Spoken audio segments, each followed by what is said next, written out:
সম্মানিত ভাইরা, এই ঈদ উল আজহার সাথে সম্পৃক্ত হচ্ছে হজ এবং কুরবানি। হজ এবং কুরবানি এবং হজ এবং কুরবানির যত বিধান, এটা একটা ফ্যামিলির সমস্ত কার্যক্রমের স্মৃতিচারণ। মনোযোগ দিয়ে শুনবেন, একটা ফ্যামিলির সকল কাজের স্মৃতিচারণ মূলত হজ এবং উমরা। এটা হচ্ছে সাইয়েদনা ইব্রাহিম আলাইহিস সালামের ফ্যামিলি। সুবহানাল্লাহ। এরকম ফ্যামিলি আমরাও চাই কি চাই না? বলেন, আমাদের ফ্যামিলিও সাইয়েদনা ইব্রাহিম আলাইহিস সালামের ফ্যামিলির মতো হোক, আমরা চাই কি চাই না? কি বরকতময় ফ্যামিলি, সুবহানাল্লাহ। সাইয়েদনা ইব্রাহিম আলাইহিস সালাম স্বামী, স্ত্রী হচ্ছেন হাজার, যাকে আমরা বিবি হাজেরা বলি বাংলায়। বাংলায় আমরা কি বলি? বিবি হাজেরা। আর ওনাদের সন্তান হচ্ছে সাইয়েদনা ইসমাঈল আলাইহিস সালাম। তিনজনের ফ্যামিলি। কয়জনের? ওনাদের পা জমিনের যেখানে লেগেছে সে জায়গাটাই বরকতময় করে দিয়েছে কে? দেখেন, সাইয়েদনা ইব্রাহিম আলাইহিস সালামকে আল্লাহ তাআলা বললেন, হে ইব্রাহিম, ওয়াআযিন ফিন নাস বিল হজ ইয়াতুকা রিজালা ওয়া আলা কুল্লি দামিরি ইয়াতিনা মিন কুল্লি ফাজ্জিন আমিক।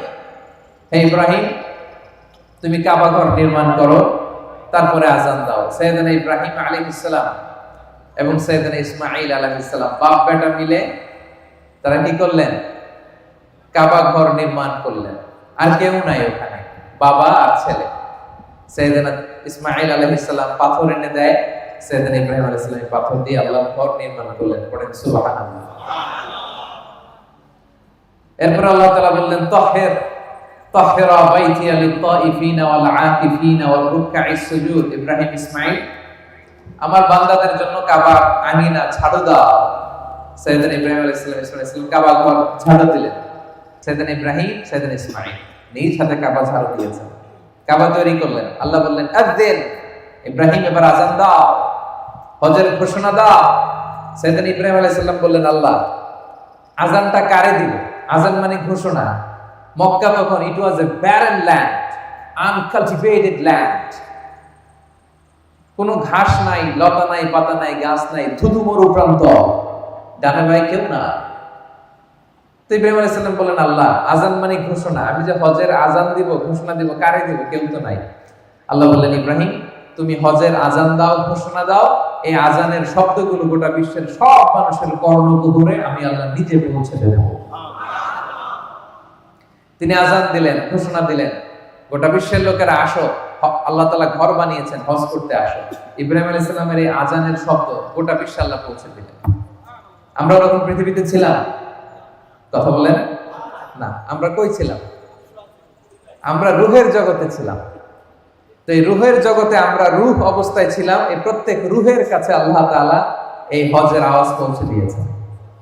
এবং সে আওয়াজ শুনে যারা লাব্বাইক বলেছিল, লাব্বাইক, হাজিরা কি পড়ে?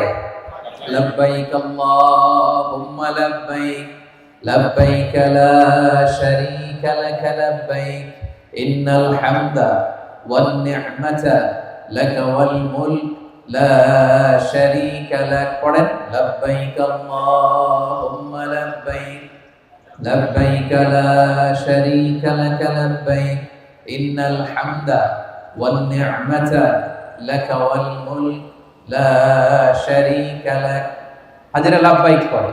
তো রূহের জগতে যখন এই আযান আমাদের কানে এসেছিল, আমরা যারা লাব্বাইক বলতে পেরেছি তাদের নসিবে হজও আছে, উমরাও আছে। সুবহানাল্লাহ।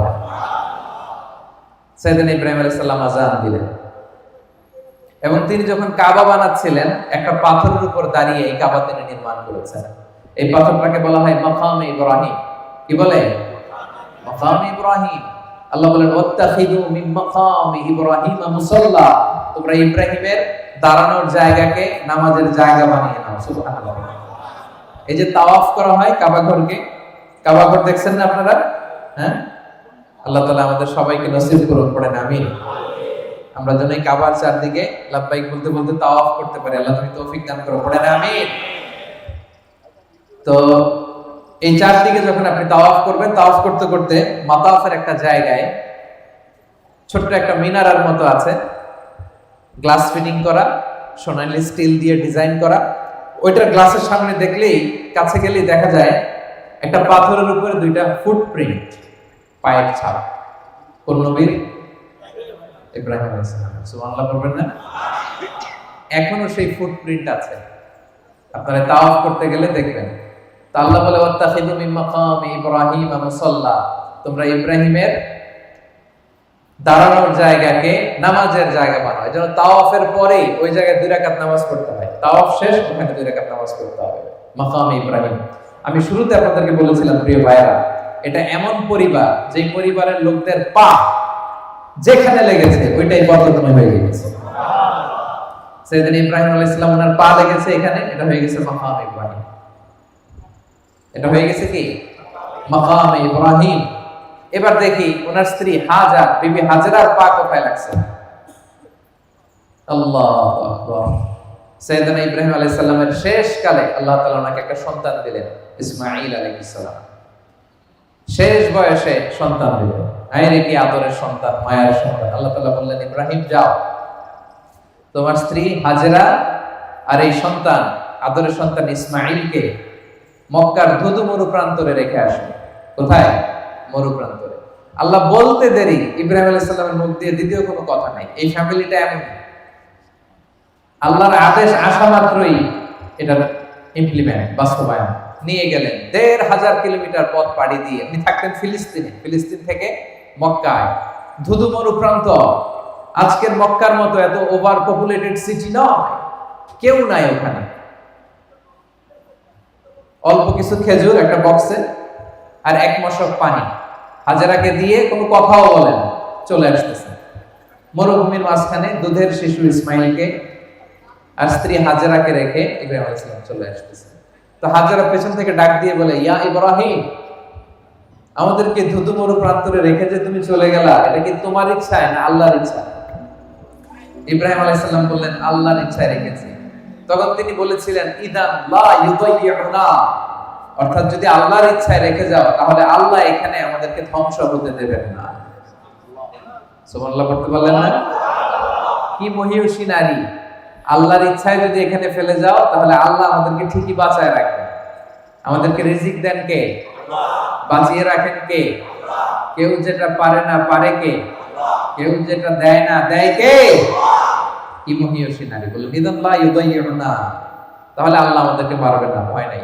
সাইয়েদনা ইব্রাহিম আলাইহিস সালাম চলে গেলেন, ধুধু মরু প্রান্ত, কেউ নাই। সাইয়েদাতুনা হাজার আর ছোট্ট ইসমাঈল অল্প কয়েকদিন এই পানি, মশকের পানি থেকে পানি খেয়ে, খেজুর খেয়ে ওনারা বেঁচে রইলেন। পানিও শেষ, খেজুরও শেষ। এখন সাইয়েদাতুনা হাজার, উনি কিছু খেতেও পারে না, ওনার স্তনে দুধও আসে না। আর ছোট্ট ইসমাঈল হচ্ছে দুধের বাচ্চা, দুধ না খেলে ছোট্ট বাচ্চা বাঁচবেও না, ঠিক কি না? কারো কাছে যে খাবার চাবে তারও সুযোগ নেই, ডানে বায়ে সামনে পেছনে কেউ না, কোথাও কেউ নাই। এবার ওনার স্তনে দুধও নাই। ছোট্ট বাচ্চা ইসমাঈল আলাইহিস সালাম ছটফট করে, ক্ষুধার যন্ত্রণায়, খাওয়ার মতো কিছু নাই, হাত পা ছোটাছুটি করতেছে, কান্না করতেছে। এখন দুধের বাচ্চা ক্ষুধার কষ্টে চিৎকার করে কাঁদে। দুগ্ধপোষ্য কোনো মা এই দৃশ্য দেখে কি সহ্য করতে পারে? বলেন পারে? উনি পানির সন্ধানে, খাবারের সন্ধানে সাফা পাহাড়ে উঠলেন, পাশি পাহাড়, জাবালে আবু কুবাইস, এটার উপরে উঠলেন। উঠে সন্ধান করলেন কাউকে দেখা যায় কিনা, পানির সন্ধান আছে কিনা, মানুষের সন্ধান আছে কিনা, গাছের সন্ধান আছে কিনা। আপনারা জানেন সৌদি আরবে 45 ডিগ্রি 50 ডিগ্রি সেলসিয়াস এই সূর্যের প্রখর সূর্য কিরণ যখন বালুর মধ্যে পড়ে, তখন দূর থেকে এক ধরনের ওয়েভ, ঢেউ তৈরি হয়, মনে হয় যে সাগর। আসলে কি সাগর? সাফা পাহাড়ে উঠে দেখলেন ওই যে দূরে বোধহয় সাগরের মতো কি যেন দেখা যায়, পানি থাকতে পারে। উনি পানির সন্ধানে একটা দৌড় দিলেন। দৌড়াতে দৌড়াতে ওখানে আরেক পাহাড়, ওটার নাম মারোয়া। ওই মারোয়া পাহাড় থেকে ওখানে যে দেখলেন না কোনো পানি নেই, কিছু নেই। আবার পেছনে তাকালেন, দেখলেন পিছনেও এরকম ঢেউয়ের মতো দেখা যায়, পানির মতো দেখা যায়। আসলে পানি না, মরিচিকা। আসলে কি পানি মনে করে উনি আবার একটা দৌড় দিলেন। এভাবে 7 বার দৌড় দিলেন। কয়বার? আল্লাহু আকবার। এই দৌড়াদৌড়ির দৃশ্যটা আরশের উপর থেকে আল্লাহর দেখতে এত ভালো লেগেছে, কিয়ামত পর্যন্ত এই 2 পাহাড়ের মাঝখানে, সাফা আর মারওয়ার মাঝখানে দৌড়াদৌড়ি করা প্রত্যেক হাজীর জন্য আল্লাহ ওয়াজিব করে দিয়েছে। দেখছেন, আমি শুরুতে বলছি না, এই ফ্যামিলি মেম্বারের পা যেখানে লাগছে, ইব্রাহিম আলাইহিস সালামের পা লাগছিলেন যেই পাথরে, এই পাথরের নাম হয়ে গেছে কি? মাকাম ইব্রাহিম। আর এই নারী সাইয়েদাতুনা হাজারের পা যেখানে লাগছে, মানে দৌড়াদৌড়ি করছে যেই জায়গাটার মধ্যে, যেই লোকেশনে যেই এরিয়াতে দৌড়াদৌড়ি করছে, হাজিরা এখন ওই জায়গাতে দৌড়াদৌড়ি করে। সুবহানাল্লাহ। তাদের কার্যক্রম, তাদের অ্যাক্টিভিটিস, তাদের স্যাক্রিফাইস, তাদের আত্মত্যাগ আল্লাহ তাআলার কাছে এতটাই ভালো লেগেছে। একজন নারী দৌড়াদৌড়ি করেছে, এটা দেখতে আল্লাহ এত ভালো লেগেছে, কিয়ামত পর্যন্ত সব মুসলমানেরা যেন ওইখানে দৌড়ায়, হজে এসে আল্লাহ ওয়াজিব করে দিলেন।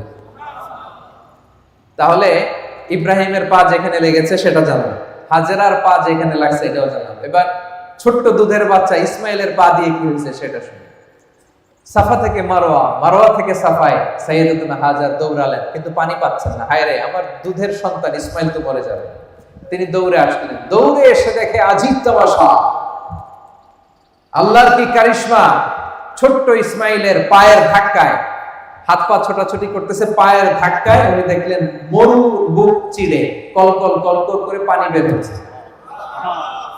ছোট্ট দুগ্ধপুষ্ট দুধের বাচ্চা ইসমাইল ইসলামের পায়ের ধাক্কায় হাজেরা দেখলেন নিচ থেকে কলকল কলকল করে পানি বের হচ্ছে। পানি দেখে তো তিনি অবাক, সুবহানাল্লাহ, কোত্থেকে পানি আসলো। উনি এবার পানির চারদিকে বালু দিয়ে বাঁধ দিতেছেন, কারণ এখানে তো পানি আসার কথা।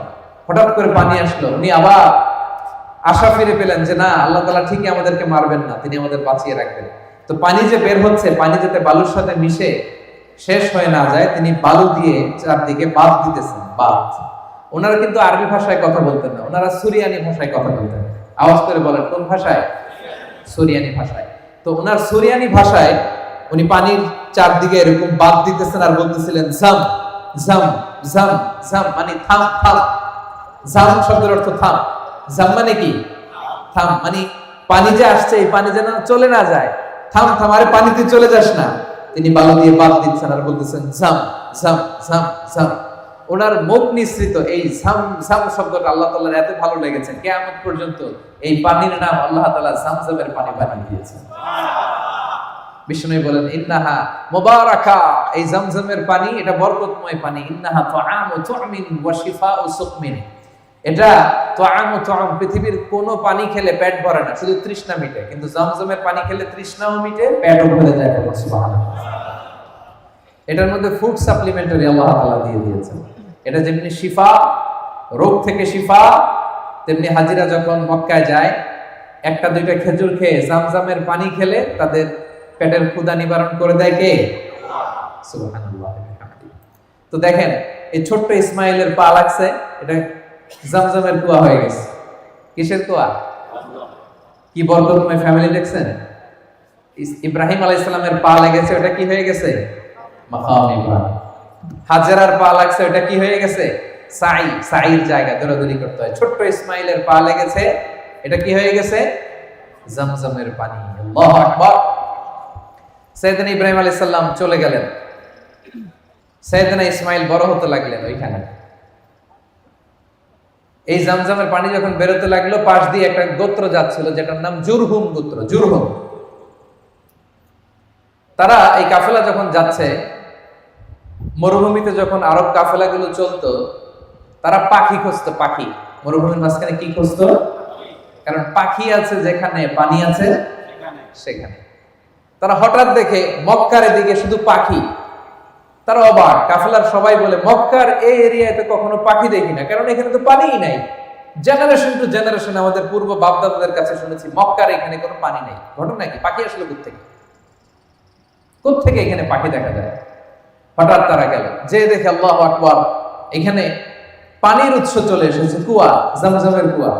আর এখানে একজন মা আর ছোট্ট একটা সন্তান। তো তাদের মধ্যে, তারা তো ছিল আরবি ভাষাভাষীর লোক, তাদের মধ্যে থেকে একজন দোভাষী যে সুরিয়ানি ভাষায় কথা বলতে পারে, হাজেরার কাছে যেয়ে বলল, আমরা এই কুয়া থেকে পানি পান করতে চাই, যদি আপনি অনুমতি দেন। আম্মাজান হাজেরা বললেন ঠিক আছে, আসেন, কুয়ার পানি পান করেন, তবে এটার মালিকানা থাকবে আমার। The ownership should be mine. সুবহানাল্লাহ। কি নারী দেখছেন, কি বুদ্ধিমতী। বলতেছে আসেন, পুরো কাফেলা এসে পানি খান, সমস্যা নাই, কিন্তু এই কুয়ার মালিকানা থাকবে কার হাতে? আমার হাতে। এই জুরহুম গোত্র এখানে থাকতে আরম্ভ করলো। এই জুরহুম গোত্র থেকে সাইয়েদনা ইসমাঈল আলাইহিস সালাম আরবি ভাষা শিখেছেন। সুবহানাল্লাহ। জুরহুম গোত্র থাকতে আরম্ভ করলেন, এখানে একটা জনবসতি তৈরি হলো, সিভিলাইজেশন তৈরি হলো, সভ্যতা তৈরি হলো, সভ্যতার বিনির্মাণ শুরু হলো। আল্লাহু আকবার। লোকজন থাকতে আরম্ভ করলো, এই জামজামের কূপকে কেন্দ্র করে সেখানে সিভিলাইজেশন গড়ে উঠলো। ছোট্ট দুধের শিশু ইসমাইল জুরহুম গোত্রের ছোট্ট ছেলে মেয়েদের সাথে খেলাধুলা করে, আস্তে আস্তে আরবি শিখতে শিখতে বড় হতে লাগলো। ছোট্ট বাচ্চা হাঁটতে পারে, দৌড়াতে পারে। এরকম যখন বয়স, আল্লাহ তাআলার আদেশে সাইয়েদনা ইব্রাহিম আলাইহিস সালাম আবার সে ফিলিস্তিন থেকে মক্কায় আসলেন। এসে অনেকদিন পরে স্ত্রীর সাথে দেখা, ছোট্ট শিশু ইসমাইলের সাথে দেখা।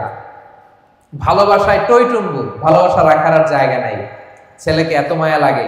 আপনার ছোট্ট ছেলে যখন 10-12 বছর বয়স, মায়া লাগে না? আদর লাগে না অনেক? তো আল্লাহ তাআলা এবার পরীক্ষা করতে চাইলেন সাইয়েদনা ইব্রাহিমকে, দেখি যে তোমার হৃদয়ের ভেতরে, তোমার কলিজার টুকরা ইসমাইলের ভালোবাসা বেশি নাকি আমি আল্লাহর ভালোবাসা বেশি? সুবহানাল্লাহ। এবার আল্লাহ তাআলা আদেশ করলেন, ইব্রাহিম তোমার হৃদয়ে সবচাইতে প্রিয় যে জিনিসটা, সেটাকে তুমি আমার রাহে কুরবানি দাও। সাইয়েদনা ইব্রাহিম দেখলেন আমার হৃদয়ে ইসমাইলের চেয়ে তো প্রিয় কিছু নাই। যে আয়াত দিয়ে শুরু করেছিলাম কেপনের ভাইরা, ফালাম্মা বালাগা মাআহু সাইয়া ক্বালা ইয়া বুনাইয়া ইন্নী আরা ফিল মানামি আন্নী আযবাহু। সাইয়েদনা ইব্রাহিম আলাইহিস সালাম এবার ছোট্ট ছেলে ইসমাইলের সাথে কনসালটেশন করছেন, পরামর্শ।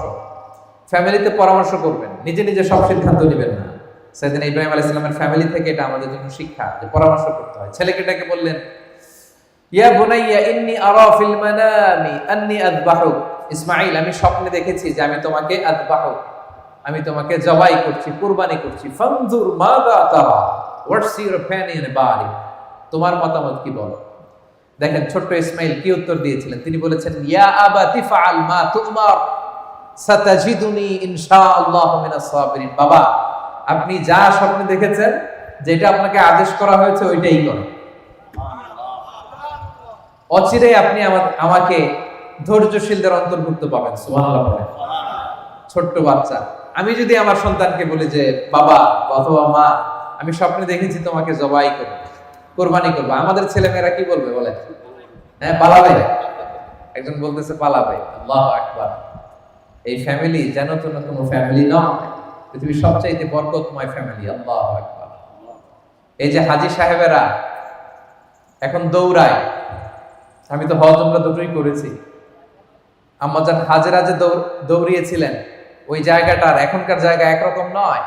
এখন ওখানে এয়ার কন্ডিশন করা, নিচে টাইলস করা, সাফা থেকে মারোয় টাইলস করা, এয়ার কন্ডিশন, আরামের জায়গা। উনি যখন দৌড়াইছিলেন, you have to go back to the history, একটু ফ্ল্যাশ ব্যাক করতে হবে আপনাকে, ফিরে যেতে হবে 5000 বছর আগের সেই ধুধুমরু প্রান্তরে। স্বামী নাই, মানুষ নাই, কেউ নাই, ছোট্ট বাচ্চাকে মরুভূমির বালুর মধ্যে রেখে ওই নারী যে দৌড়াদৌড়ি করছিলেন আর আমাদের দৌড়াদৌড়ি, এটা এক না। সুবহানাল্লাহ পড়েন। কেউ নাই সাহায্য করার। ছোট্ট ইসমাইল পাথর এনে দিয়েছিলেন, ইব্রাহিম আলাইহিস সালাম কাবা বানাইছিলেন। ওই সময়ের কাজ আর এখনকার স্যাক্রিফাইস এটা এক নয়। ছোট্ট ছেলে ইসমাইল বললেন, ইয়া আবাতি ফাআল মা তুমার সাতাজিদুনি ইনশাআল্লাহু মিনাস সাবিরিন। বাবা আপনি যেমনটা আদিষ্ট হয়েছেন তাই করেন, অচিরেই আপনি আমাকে ধৈর্যশীলদের অন্তর্ভুক্ত পাবেন। সুবহানাল্লাহ, সুবহানাল্লাহ। কি সাহসী উচ্চারণ, কি সাহসী উচ্চারণ! ইসমাঈল আলাইহিস সালামের এই নমুনা আমাদের ছেলে মেয়েদের জন্য আদর্শ। আমরা কি আমাদের ছেলে মেয়েদেরকে এইভাবে গড়ে তুলতে পেরেছি? বিবি হাজেরা আমাদের স্ত্রীদের জন্য আদর্শ, সাইয়েদনা ইব্রাহিম আলাইহিস সালাম আমাদের জন্য আদর্শ। আমরা কি তাদের মতো এরকম স্যাক্রিফাইসিং মেন্টালিটির হতে পেরেছি প্রিয় ভাইরা? This is the question today. ছেলেও রাজি হয়ে গেল, বাবাও রাজি হয়ে গেল। নিয়ে গেলেন মিনা প্রান্তরে। যাওয়ার সময় শয়তান এসে ইব্রাহিমকে টেম্পটেশন করে, ইব্রাহিম এই কাজ করো না, তোমার ছেলে মারা যাবে। ইসমাইলকে এসে বলে, ইসমাইল যেও না, ফিনকি দিয়ে রক্ত বেরোবে। ওনারা ফিরেও তাকায় নাই, ওনারা পাথর নিয়ে শয়তানের দিকে ছুঁড়ে মেরেছে। তিন জায়গায় শয়তান এসে টেম্পটেশন দিয়েছে, ধোঁকা দিয়েছে। 3 জায়গায় তারা শয়তানকে পাথর ছুঁড়ে মেরেছে।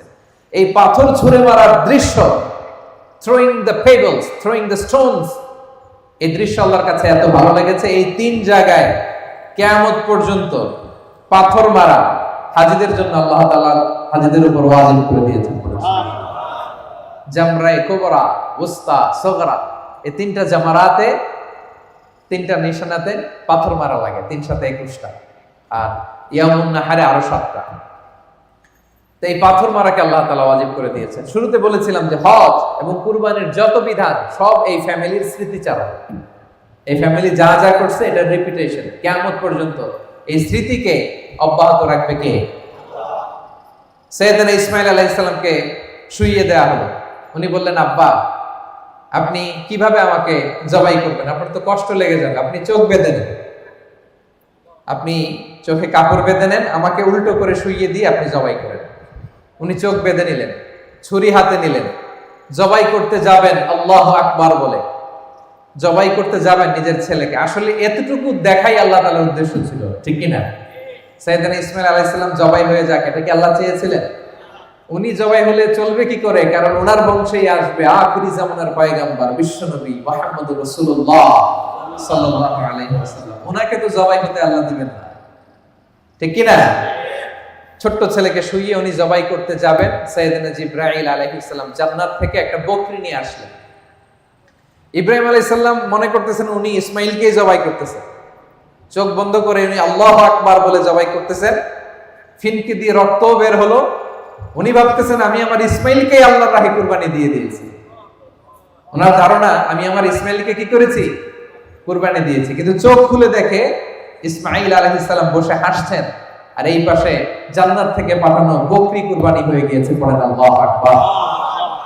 এই দৃশ্যটা আল্লাহ তাআলার কাছে এত ভালো লেগেছে, কুরবানির এই দৃশ্য আল্লাহ তাআলার কাছে এত ভালো লেগেছে, কিয়ামত পর্যন্ত এই জিলহজের 10 তারিখ প্রত্যেক সামর্থ্যবান মানুষ যেন কুরবানি করে, এটা আল্লাহ তাআলা আমাদের উপর ওয়াজিব করে দিয়েছে। সুবহানাল্লাহ। তাহলে এই কুরবানি, এই হজ, এই সাফা মারওয়ায় সাই, জামারাতুল আকাবাতে পাথর মারা, এই সব কিছু একটা ফ্যামিলির স্মৃতিচারণ, সাইয়েদনা ইব্রাহিম আলাইহিস সালামের ফ্যামিলি, ঠিক কি না? এজন্য আমাদের ফ্যামিলিটাও এরকম হোক আমরা চাই কি চাই না? প্রিয় ভাইয়েরা, ফ্যামিলি হচ্ছে এই পৃথিবীর সবচাইতে শক্তিশালী প্রতিষ্ঠান। পৃথিবীর সব জায়গায় যদি ইবাদত বন্ধ হয়ে যায়, আমার ফ্যামিলির ভিতরে ইবাদতের চর্চা রাখার সুযোগ আছে না নাই? বাইরে নামাজ পড়া যায় না, বাইরে ইসলামের আলোচনা করা যায় না, বাইরে এটা করা যায় না, ওইটা করা যায় না, কিন্তু আমাদের ফ্যামিলির ভিতরে সুযোগ আছে না নাই? এজন্য আমাদের ফ্যামিলি নামক প্রতিষ্ঠানটাকে যেন আমরা শক্তিশালী করি। আমরা নিজেরা যেন নামাজি হই, আমাদের স্ত্রীদেরকে যেন নামাজি বানাই, আমার সন্তানদেরকে যেন নামাজি বানাই। আমরা নিজেরা যেন সাইয়েদনা ইব্রাহিম আলাইহিস সালামের মতো স্যাক্রিফাইসের মেন্টালিটি রাখি। আমাদের স্ত্রীরা যেন হাজেরা আলাইহিস সালামের মতো এরকম স্যাক্রিফাইসিং মেন্টালিটি রাখে। আমাদের সন্তানরা যেন সাইয়েদনা ইসমাঈল আলাইহিস সালামের মতো এরকম শার্দুল হয়ে ওঠে, ইসলামের পক্ষের শক্তি হয়ে ওঠে, নওজোয়ান হয়ে ওঠে, ঠিক কি না? এরকম ফ্যামিলি আমাদের থাকার দরকার আছে না নাই? আমরা যেন আমাদের ফ্যামিলির খোঁজ খবর নেই। যখনই দেশে ফোন দিবেন, টাকা পাঠান, টাকা দিয়ে কি করে খোঁজ খবর নেন। ঠিক তেমনি ভাবে আপনার স্ত্রী পর্দা করে কিনা, কোথায় যায়, এটা খোঁজ খবর নিতে হবে, ঠিক কিনা? আমার কলিজার টুকরা সন্তান স্কুলে যায় কিনা, খেলো কিনা, ঈদের জামা কিনলো কিনা, এই প্রশ্নটা যখন বাসায় করবেন, ও নামাজ পড়লো কিনা, এটাও জিজ্ঞেস করার দরকার আছে না নাই? বিষ্ণু ইসা ইসলাম বলেছেন, মুরু সিবিয়ানাকুম বিসসালাতি ওয়া হুম 7 সিনিন, 7 বছর বয়সে তোমার কলিজার টুকরা সন্তানকে নামাজের আদেশ দাও। ওয়াদরিবুহুম আলাইহা ওয়া হুম আবনাউ 10 সিনিন, আর তাদের সাথে রূঢ় আচরণ করো, কঠিন আচরণ করো, প্রয়োজনে প্রহার করো যখন তাদের বয়স হয়ে যায় 10 বছর হয়ে গেলে নামাজের ক্ষেত্রে আর কোনো ছাড় নাই। আমরা যেন ফ্যামিলির খোঁজ খবর নেই।